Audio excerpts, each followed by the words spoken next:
Es un placer para mí tener a los dos invitados que tenemos aquí hoy. Por un lado tenemos a Samuel Aranda, fotógrafo documental, actualmente desarrollando proyectos para el New York Times y muchas más cosas, y a Emilio Morenati, también fotógrafo documental, y con una vertiente también muy importante en su día a día como editor. Emilio además edita para Associated Press y tiene acceso a muchísimas imágenes y a muchísima información.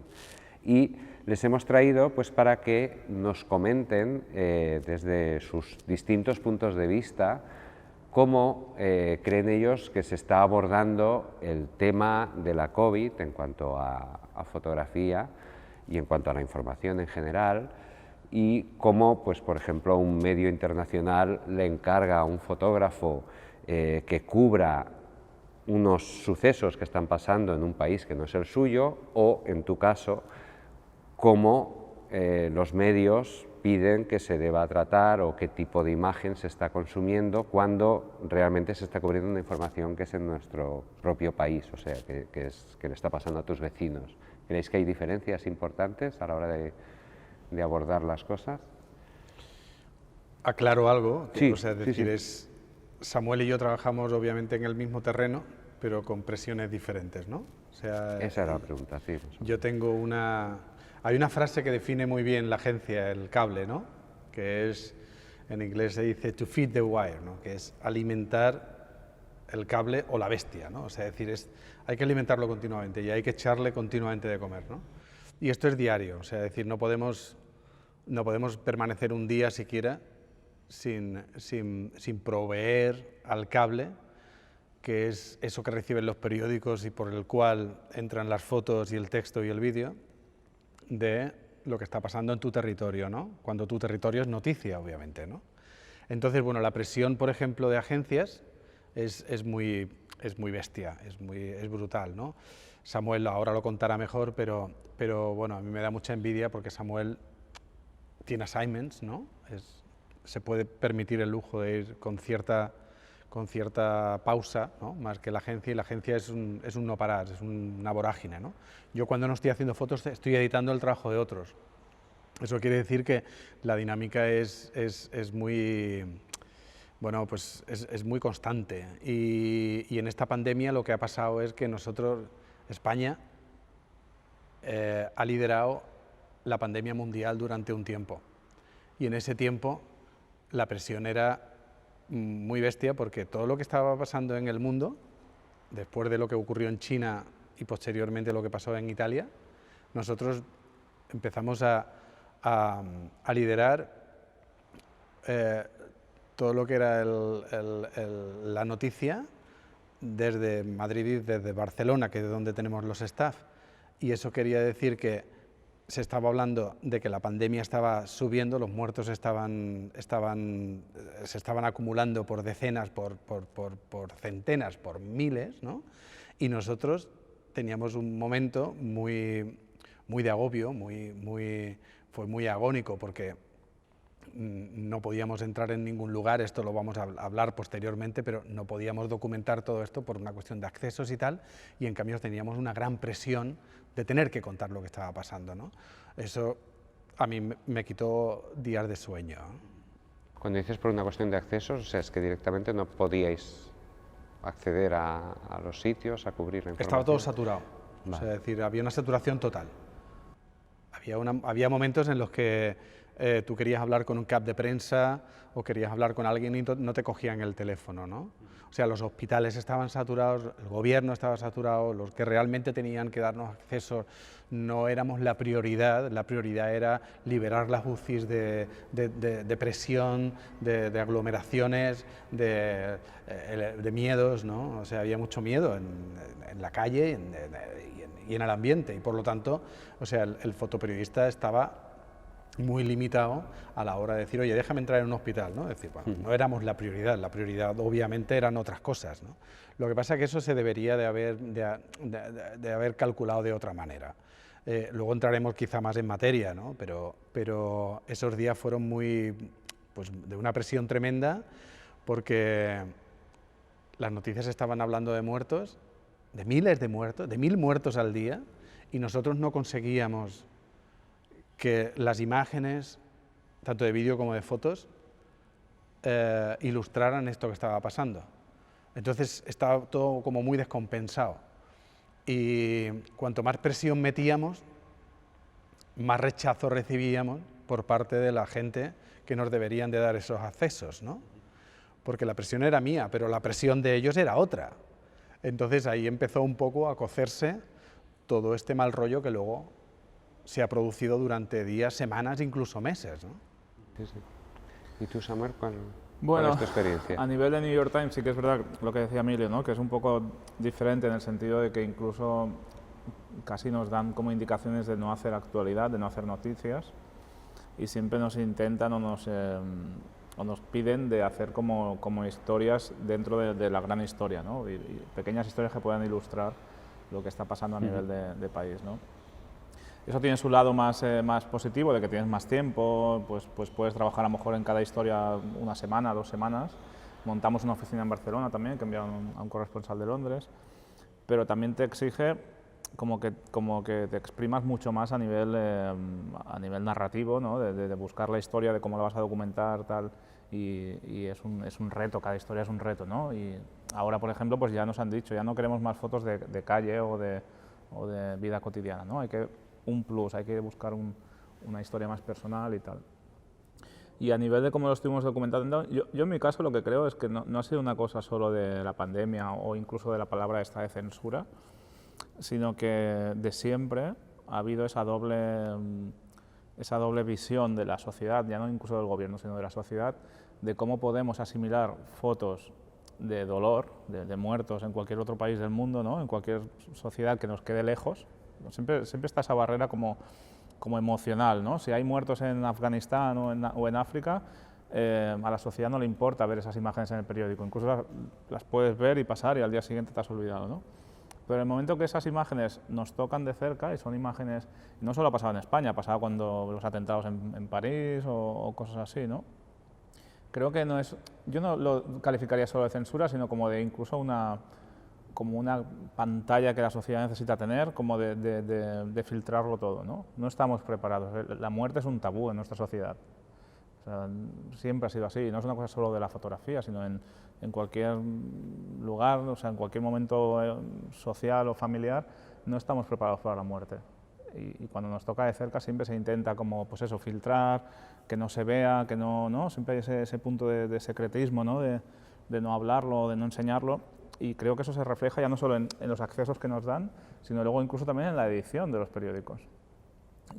Publicamos, tú también, había imágenes que teníamos incluso fuertes de la pandemia, que luego eran los propios medios los que decidieron no publicarlas.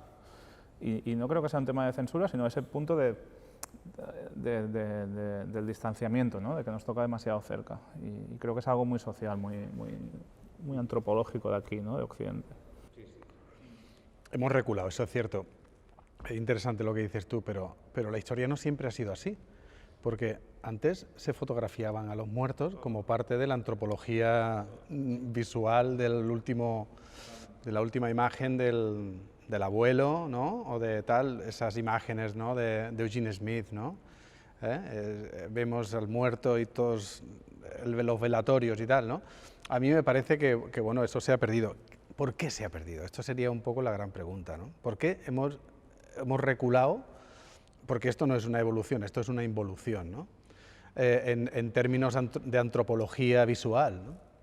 Y yo creo que ha sido, y esto es una reflexión que hago así muy a la ligera, sin haberla pensado mucho, pero se me ocurre que puede ser porque hubo una época en la que los medios publicaban todo y me acuerdo, se publicaban los suicidios, ¿no? Cuando la gente, por ejemplo, se tiraba al tren, se publicaban esas fotos, ¿no? De la gente descuartizada. Yo he publicado fotos de esas por EFE, cuando trabajaba en la agencia EFE, y los medios la habían usado. Y de repente empezaron un poco a poner freno. El Caso, no sé si os acordáis de ese periódico, era el único periódico que utilizaba ese tipo de fotografías. Y desapareció el Caso y dejó de repente de utilizarse cierto tipo de imágenes. Y el 11 de septiembre creo que también fue un poco digamos, un punto de inflexión a la hora de publicar ciertas cosas. Les fue bien a los americanos, porque consiguieron que no saliera ni un solo muerto. ¿Y cómo lo hicieron? Bueno, esto es un gran misterio. Yo creo que hay una imitación también un poco por esa parte conservadora de la sociedad, en la de pretender ocultar cierto drama, ¿no? O cierta derrota, pongámoslo. Es decir, todo lo que son derrotas no lo acepta la sociedad en la que vivimos, ¿no? Solamente acepta los triunfos y las victorias. Pero las derrotas, claro, una pila de muertos es una derrota. Y eso no solamente no lo quiere ver la sociedad, pero tampoco lo quiere ver el gobierno. Pero ¿quién es antes, el huevo o la gallina?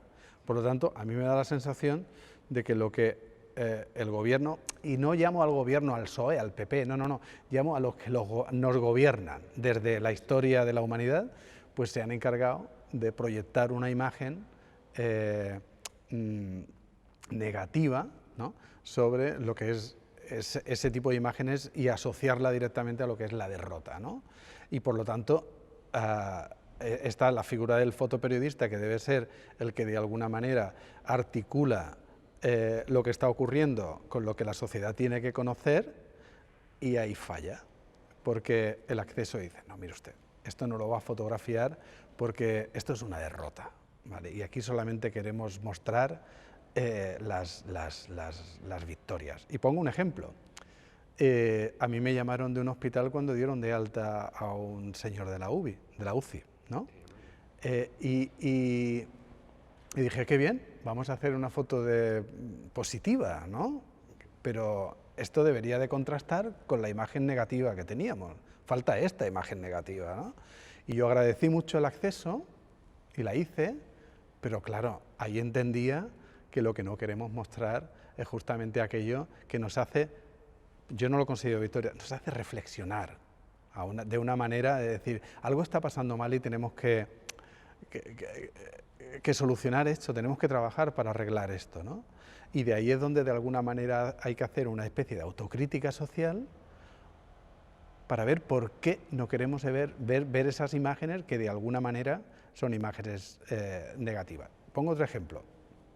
Samuel y yo hemos estado trabajando juntos en escenarios como Gaza, donde los funerales eran a diarios y donde teníamos que cubrir aquellas imágenes que eran, según algunos, eran propaganda y según otros eran un auténtico drama, ¿no?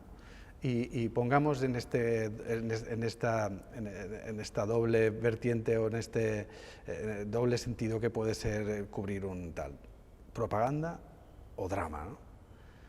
En la propaganda era el señor que con su hijo muerto lo mostraba a las cámaras para denunciar algo que había pasado, que era una muerte injusta de su hijo, ¿no? Se veía ese señor llorando en pleno funeral, en medio de una masa y tal, y uno lo que intentaba es fotografiar ese momento que yo lo considero que era una denuncia, ¿no? Porque no tenían otro medio de denunciar esa barbaridad, ¿no? Y había una parte que eso lo llamaba propaganda. Juzguen ustedes, ¿no? Sí, sí. O sea, vosotros podéis juzgar en qué parte de la sociedad queréis estar. Pero no es el fotógrafo el que realmente ha decidido si es propaganda o es un drama. El fotógrafo está haciendo una realidad, y esa realidad tú la puedes definir de una manera o de otra. Pues eso pasa un poco también con todo esto. ¿Por qué un parking convertido en morgue donde hay 280 cadáveres del COVID salen a relucir los negacionistas que dicen no, eso no es COVID? La gente que hay ahí ni siquiera está ahí. Son ataúdes vacíos o son probablemente otra cosa diferente a lo que realmente. O sea, ¿por qué existe eso? Pues porque es una derrota. Sí, sí. Y esa derrota es la que realmente no quiere la gente, o prefiere atacar directamente al fotoperiodismo, ¿no? Que en este caso yo considero que, vuelvo a decir, que esto articula, o sea, es decir, yo no estoy dando un testimonio de fe, estoy simplemente ofreciendo una realidad, ¿no? Y a mí esta es la parte de la reflexión que más me interesa de lo que está pasando, porque hay que sacar algo claro de todo esto. O sea, yo no he venido aquí a hablar de lo malo que son unos y lo buenos que son otros, sino simplemente hacer una reflexión y ayudar un poco, incluso para mí, porque yo esta reflexión me la hago diariamente, que es, yo o aporto algo con lo que hago en mi trabajo o me dedico a otra cosa.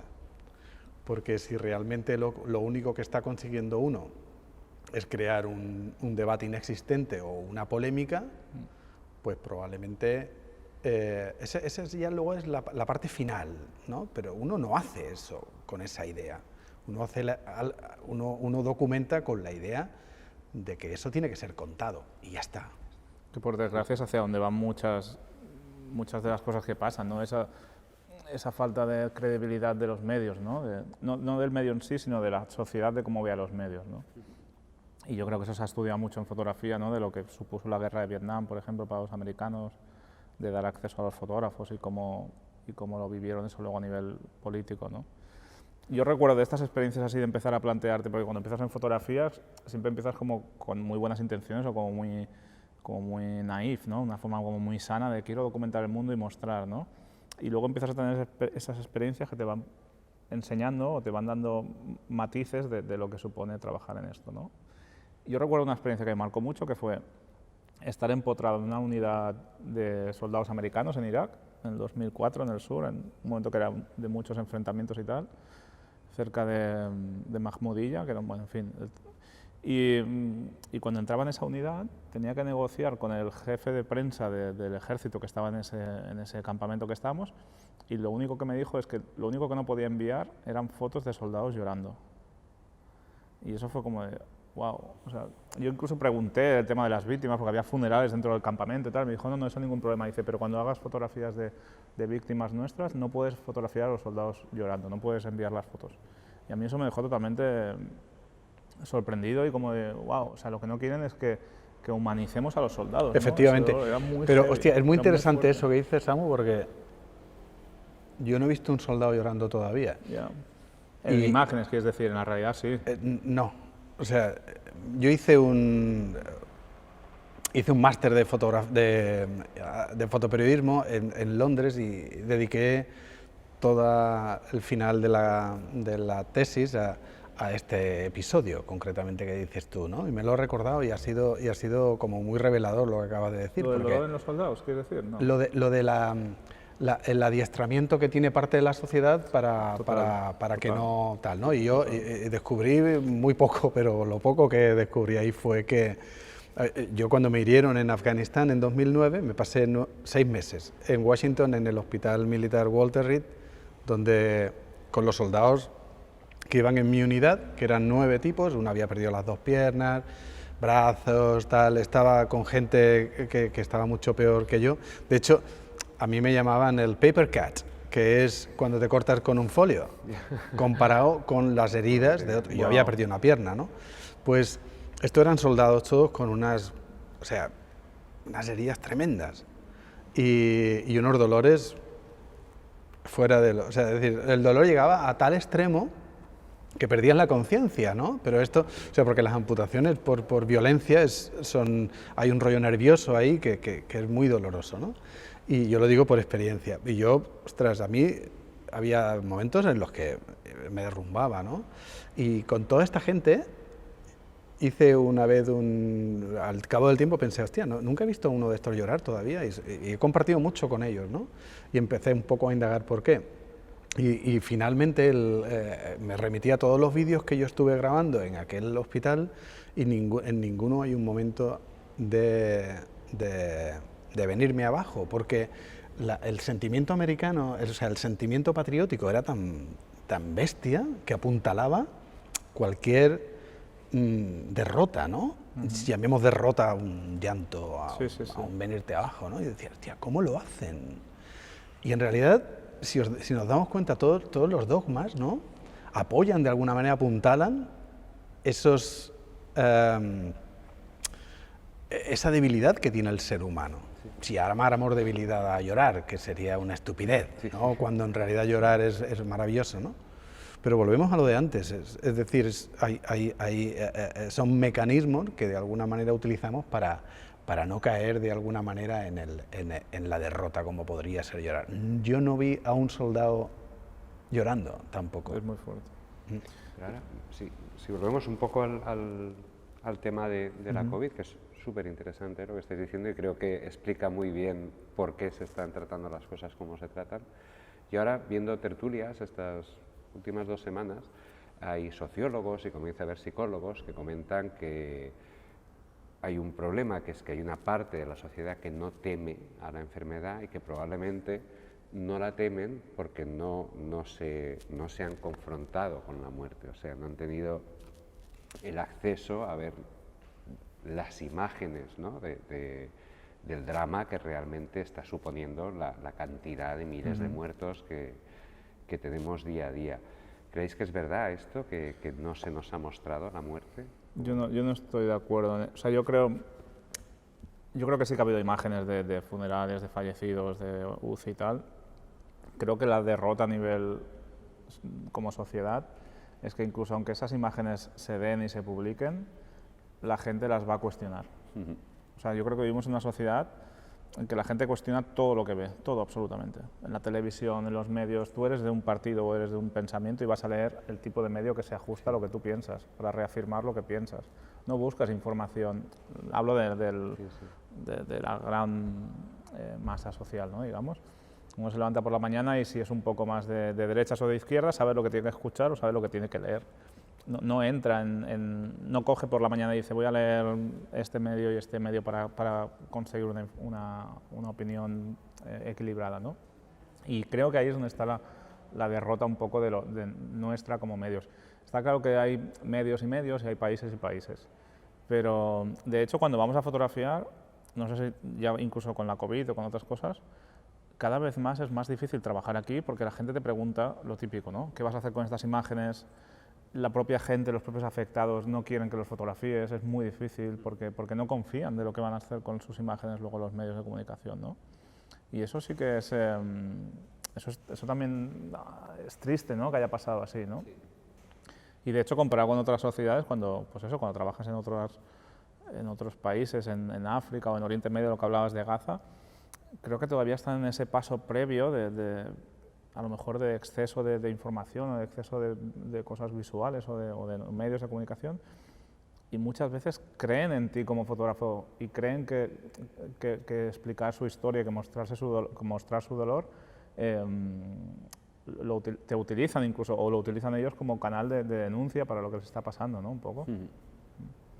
De hecho, bueno, a raíz de lo que dices tú, de que la gente cuestiona las imágenes, yo creo que los dos tenéis varias imágenes que han sido cuestionadas. No sé, ahora sí recientemente la que tomaste tú de la playa de Barcelona, que estaba abarrotada de gente, que armó un revuelo, o tuya, por ejemplo, recuerdo cuando la crisis de 2008 que cubriste, que había un señor buscando en un contenedor que hasta, no sé si fue el rey o la Casa Real que intentó desmentirlo.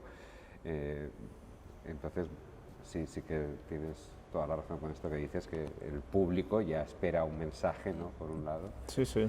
Entonces, sí, pero aquí, o sea, con este tipo de, no sé cómo llamarle, escándalos o, no sé, bueno,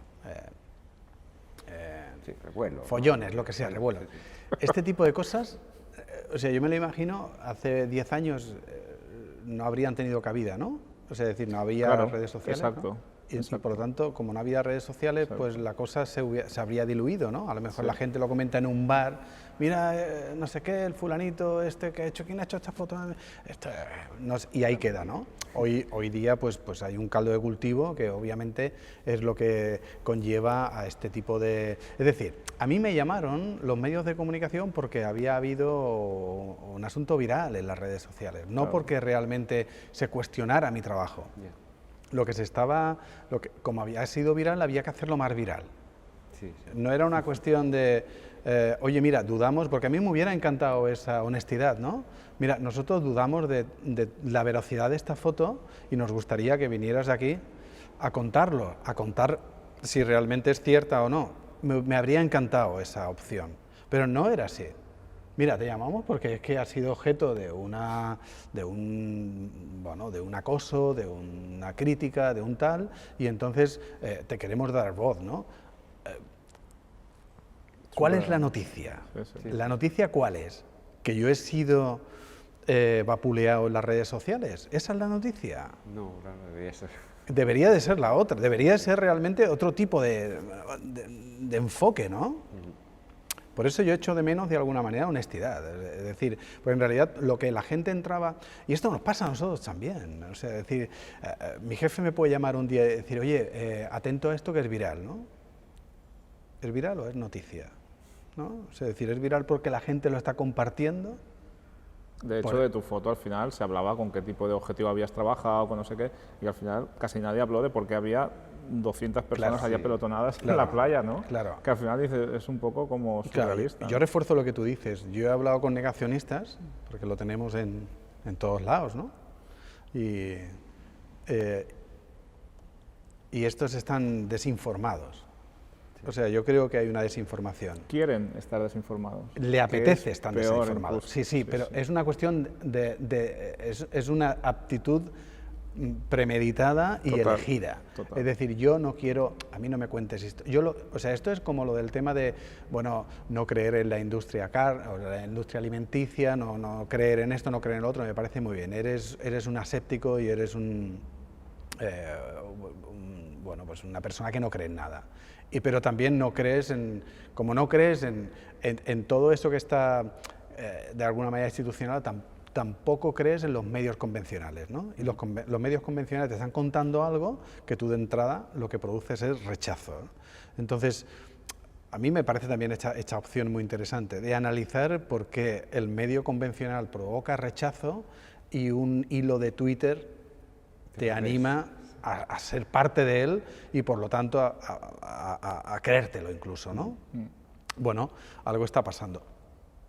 Yo lo que creo que hay que poner encima de la mesa es cómo nos lo hemos currado para llegar donde estamos. Es decir, qué hemos hecho mal o qué hemos dejado de hacer bien para no conducir este tema a un puerto un poquito más seguro o mejor, ¿no?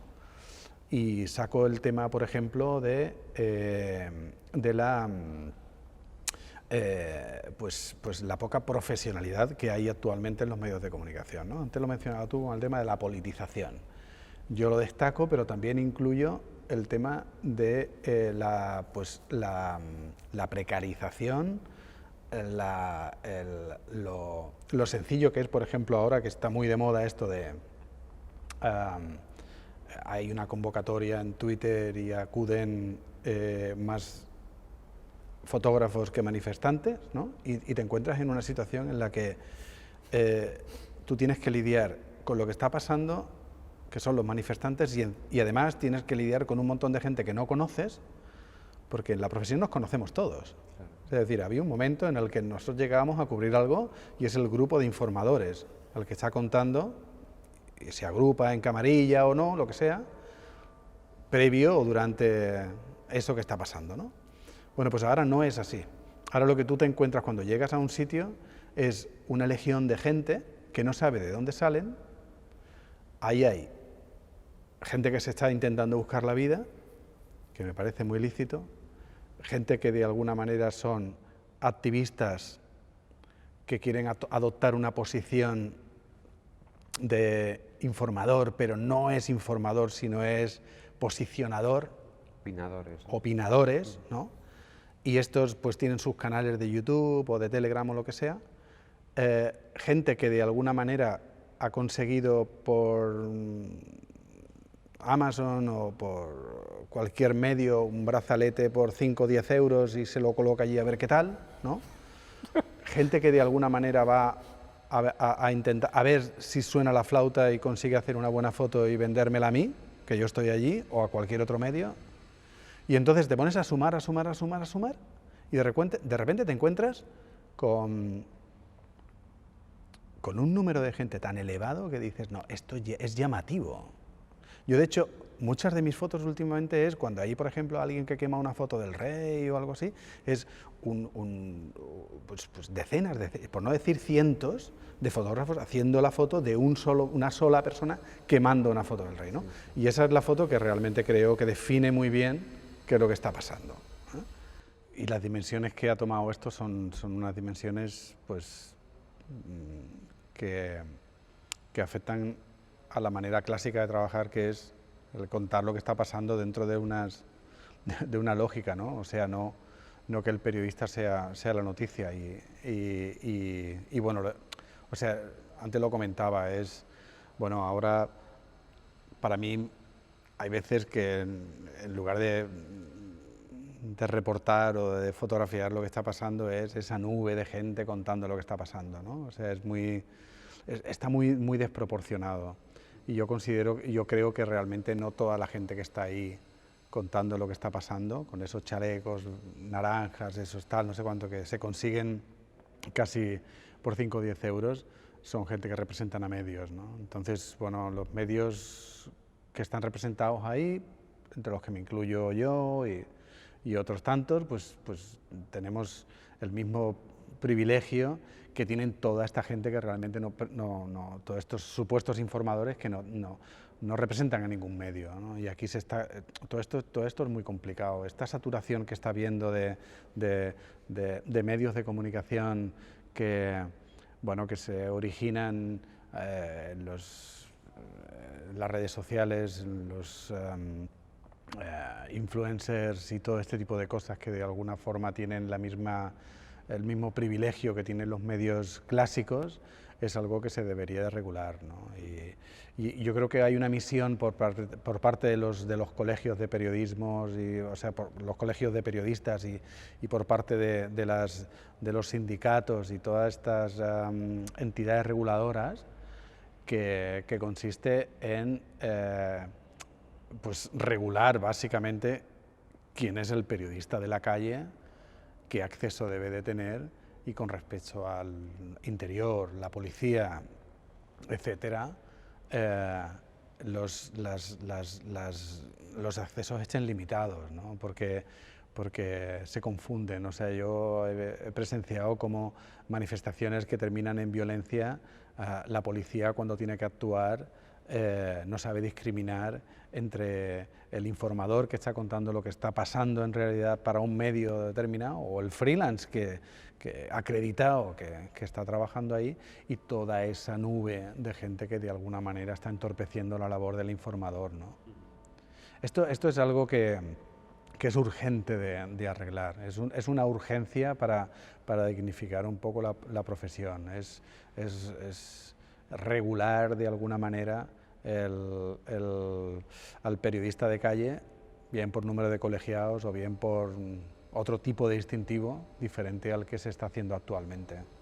Sí, sí. Que se tenga en cuenta, sí, la verdad es que está muy bien lo que dices. Yo no era conocedor que había tanta masificación de gente fotografiando. Sí, no sé si tú tienes el mismo problema y... cuando estás en la calle. Sí, yo de lo que me quejo sobre todo es del color de sus chalecos, porque quedan fatal en las fotos. Pero podían elegir algo más discreto. Pero yo hace tiempo ya que no llevo nada, porque... Ya, yo tampoco lo llevo, porque me intento desmarcar de alguna manera de ahí, pero sí, yo he presenciado gente con chalecos que han tirado cosas a la policía, que han soltado consignas. Sí, hay un periodismo activista que que no se puede ser periodista y activista, es imposible, es incompatible. O sea, o eres periodista y estás al margen de cualquier activismo, ¿no? O eres activista.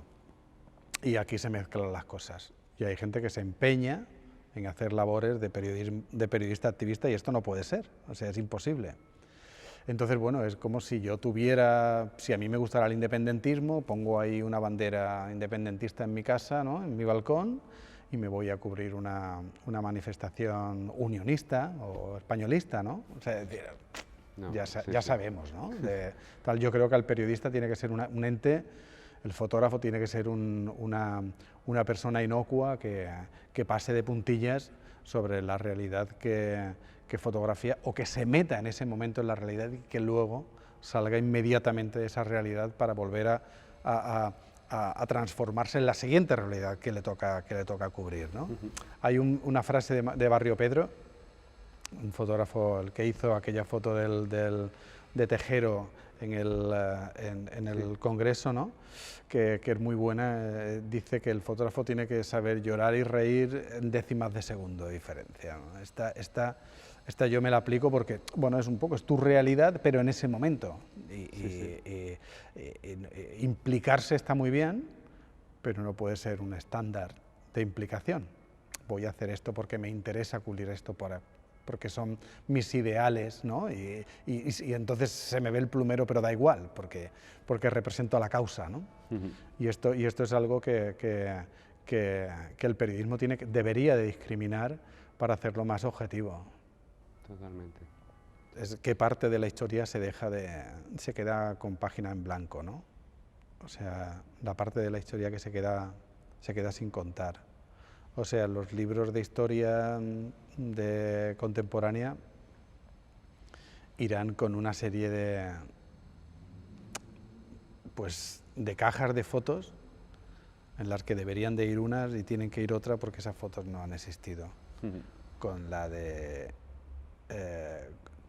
que esto contradice lo que yo estaba contando antes, que hay muchos, pero en realidad incluso ni habiendo muchos, conseguimos contar lo que está pasando, ¿no? Y él concretamente, lo decía muy bien Samu antes, es decir, sí hay imágenes, lo único que pasa es que la gente no quiere verlas, pero hay otras que sí se han dejado hacer, como la del Palacio de Cristal, como la de unas UCIs saturadas, una serie de cosas que sí nos lo han puesto tan difícil que ha sido imposible. Y eso ocurrió en un momento, que yo lo decía al principio, en el que había una gran saturación por parte de todo el mundo, había un gran miedo y aquel momento pasó. Y cuando nos dieron acceso ya nos lo perdimos, ¿no? Por lo tanto, cuando pudimos entrar en ciertos sitios ya no estaba la foto. Y me refiero a esa gente en los pasillos, sí, esas UCIs saturadas, la foto del Palacio de Cristal, ¿no? Una pista de hielo convertida en morgue, ¿no? Que esto era muy simbólico y no hay imágenes, ¿no? Las imágenes también un poco de las residencias de ancianos que se nos prohibió la entrada. Todo este tipo de cosas que no se puede culpar solamente a una persona, a una entidad, sino era un poco producto de esa saturación se tiene que culpar a todo el que en ese momento nos lo puso difícil, ¿no? Yo no sabía poner identidades a esas personas que nos lo pusieron, por no decir imposible, pero creo que el gobierno también tuvo parte de culpa, porque bueno, aquí en los cementerios de Barcelona, por ejemplo, cuando no se permitía la entrada a nadie a esos funerales desiertos, donde en pleno momento de confinamiento eran solamente los enterradores los que estaban allí, y yo quería documentar ese momento en el que eran funerales desiertos, fue imposible. Fue imposible, a pesar de que lo pedíamos oficialmente. Pedíamos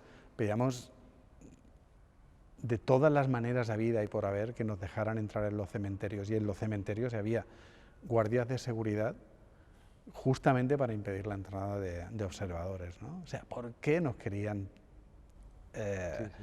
prohibir la entrada a documentar algo que no es peligroso, porque podríamos haberlo hecho desde la puerta, ¿no? O sea, es decir, bien equipados, bien representando a un medio, ¿no?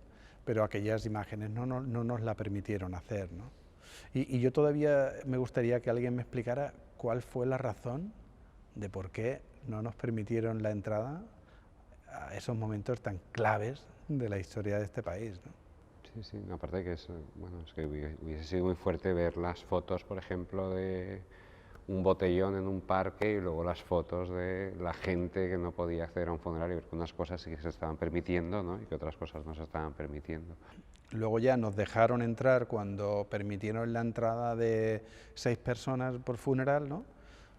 Era interesante también ver las distancias sociales que se producían, pero a mí me interesaba ¿sabes? Aquella soledad, aquellos muertos en soledad. Era una imagen que a mí que tú conseguiste hacerla en Aragón, ¿no? ¿O no?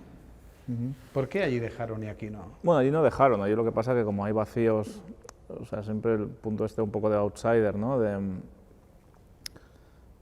Yo creo que si vas por los canales siempre como guiados oficiales, yo no lo llamaría censura, sino exceso, creo, de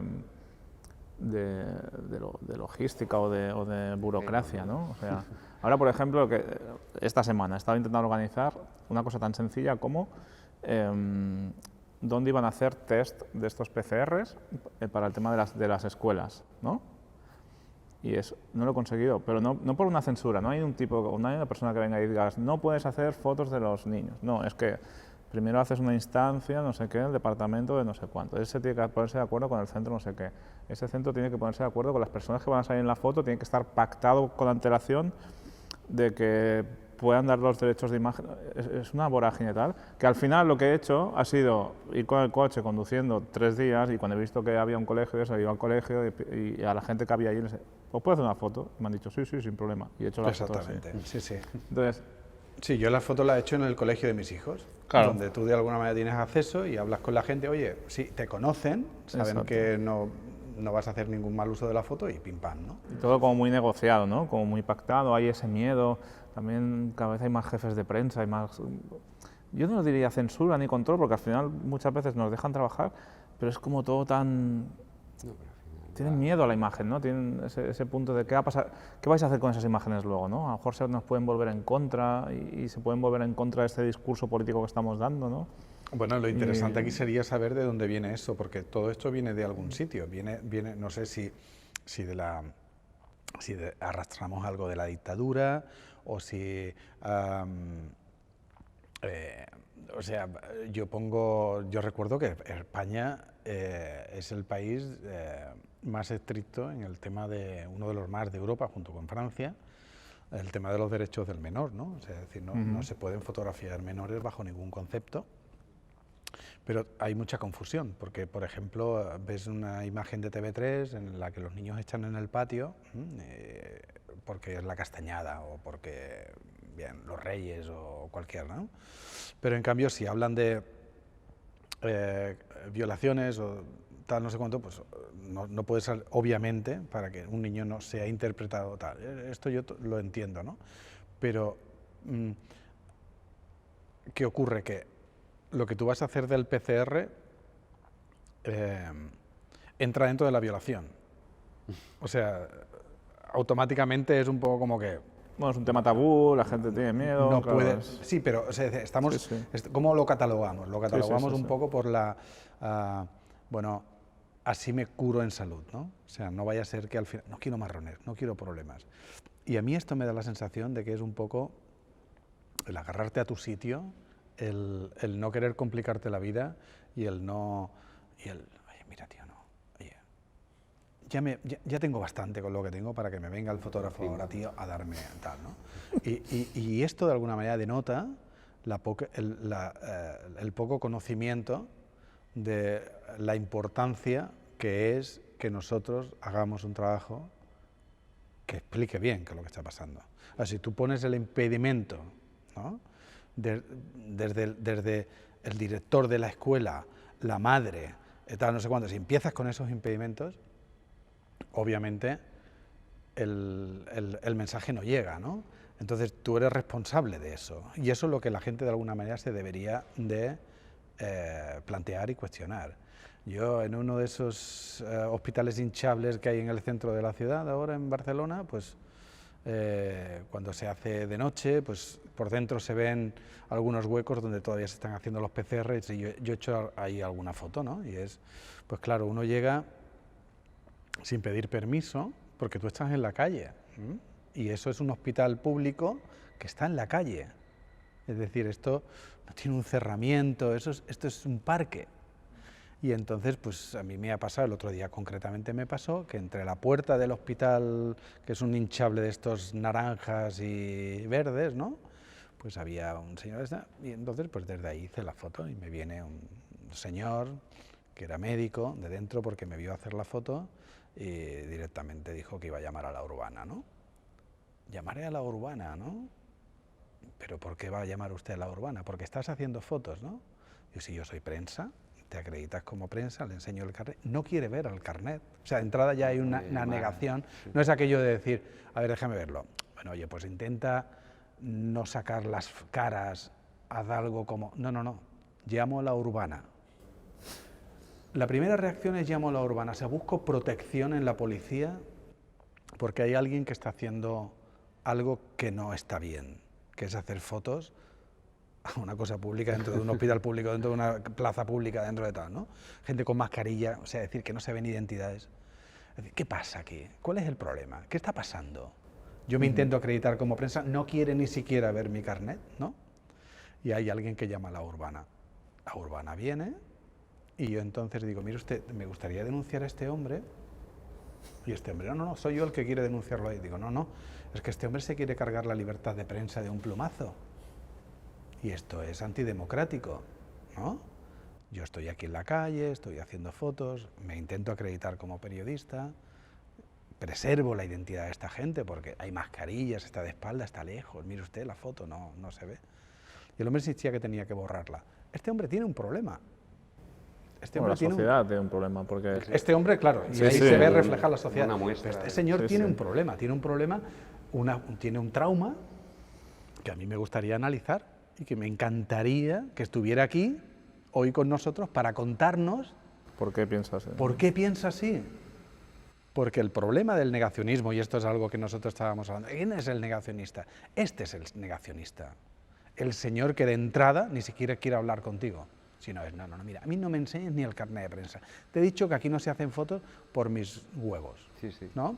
Y dices tú, pero mire usted, hay una libertad de prensa que está contemplada en la Constitución, que puedes hacer fotos por la calle, que no estás invadiendo nada, no estás... Y hay alguien que se la quiere cargar de un plumazo, ¿no? Pues este es el problema. Si tú a esa persona sumas 1.000, 2.000, 4.000, 2 millones, ya estamos, sale un partido político de extrema derecha, ¿no?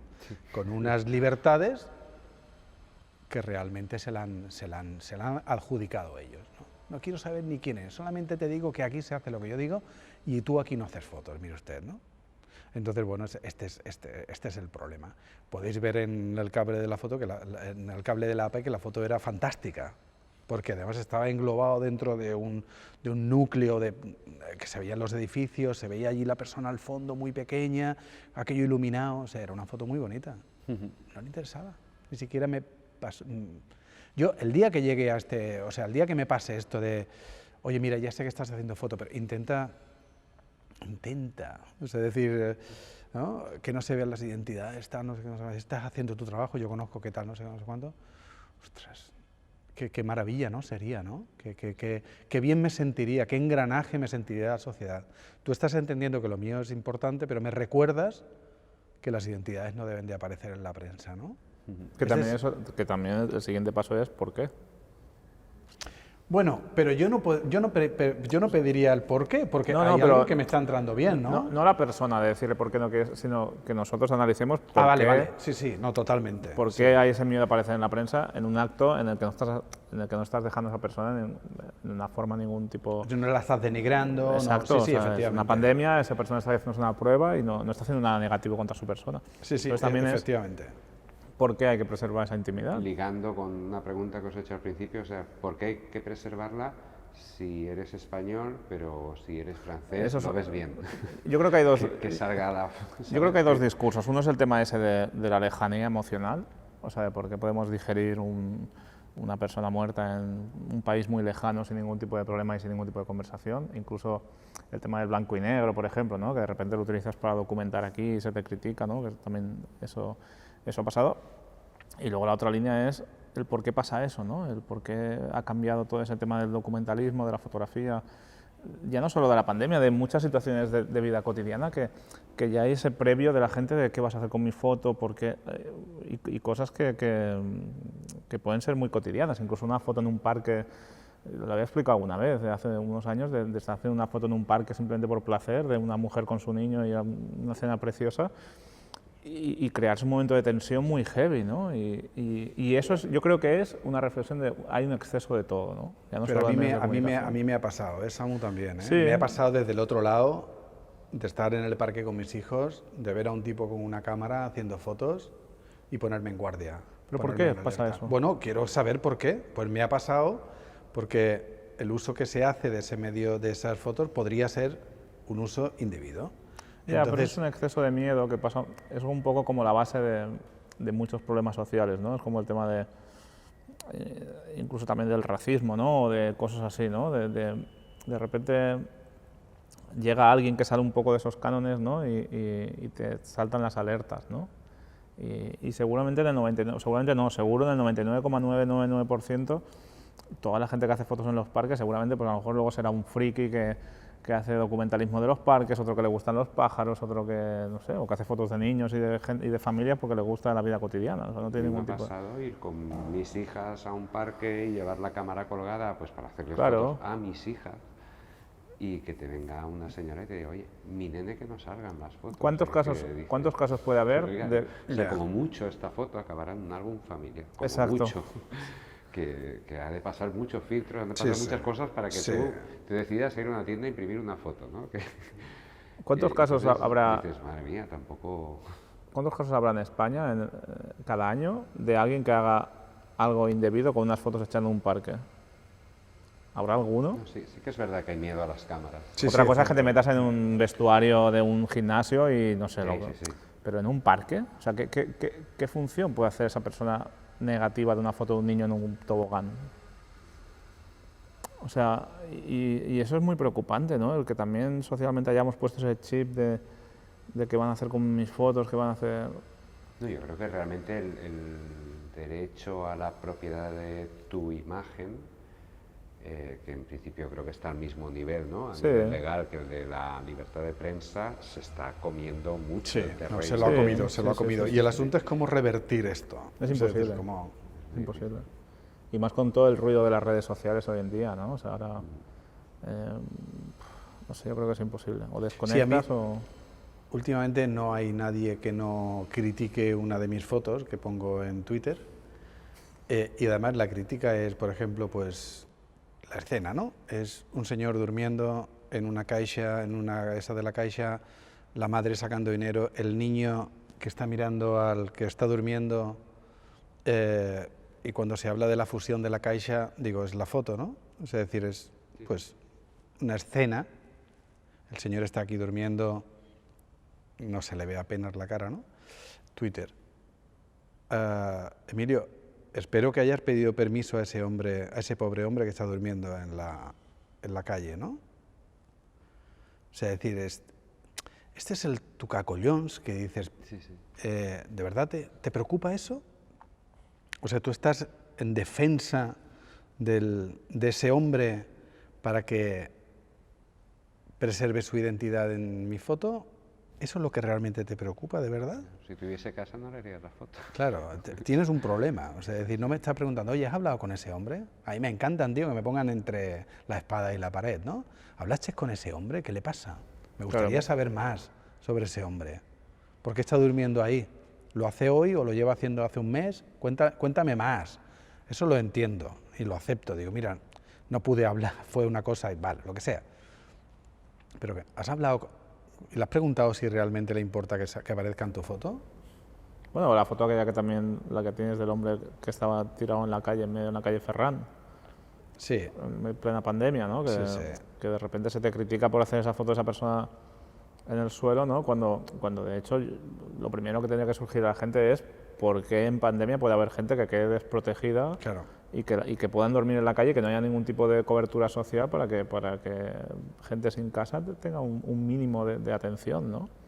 Y, Totalmente. y eso pasa muy a menudo, sí, sí. Sí, sí. No, al final, bueno, es lo que decías tú antes, que la noticia es el mensajero casi, ¿no? Y es por el que van a ir, Sí, sí. por el que van a ir todos los tiros, vaya, que es... y Sí, es yo creo muy que lo que preocupante, es muy preocupante. lo único que tenemos es esa pequeña reputación que nos queda, que la podemos defender en sitios así, ¿no? Y luego hay una cosa que está muy bien también, que igual que uno tiene una legión de destructores, ¿no? También tiene una legión de apoyadores, ¿no? O de fans, ¿no? Y son los que de alguna manera te defienden cuando hay alguien que te está atacando, ¿no? Y esto es interesante, se crean unos debates, no sé si te ha pasado, has visto alguna vez alguna de estas discusiones, que todo gira al final en cuanto a la política, ¿no? Uno hace una foto pro, o sea, decir que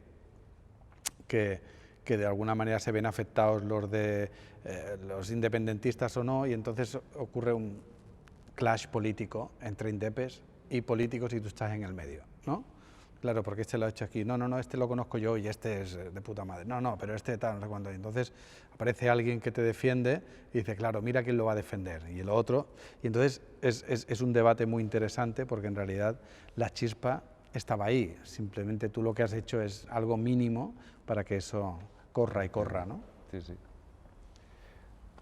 Muy bien, pues Bueno, muchísimas gracias a los dos. La verdad es que ha sido gracias a una vosotros. charla que plantea muchas preguntas, que demuestra que hay muchos problemas que tenemos que afrontar y afrontarlos con honestidad, como habéis dicho. Totalmente. Y nada, muy agradecido de verdad por vuestra presencia aquí. Pues muy bien. Y Voy si a una queréis- reunión que ha terminado. Gracias a vosotros. Muy bien. Merci. Joan, te llamo ahora, ¿vale? ¿Va todo bien o qué?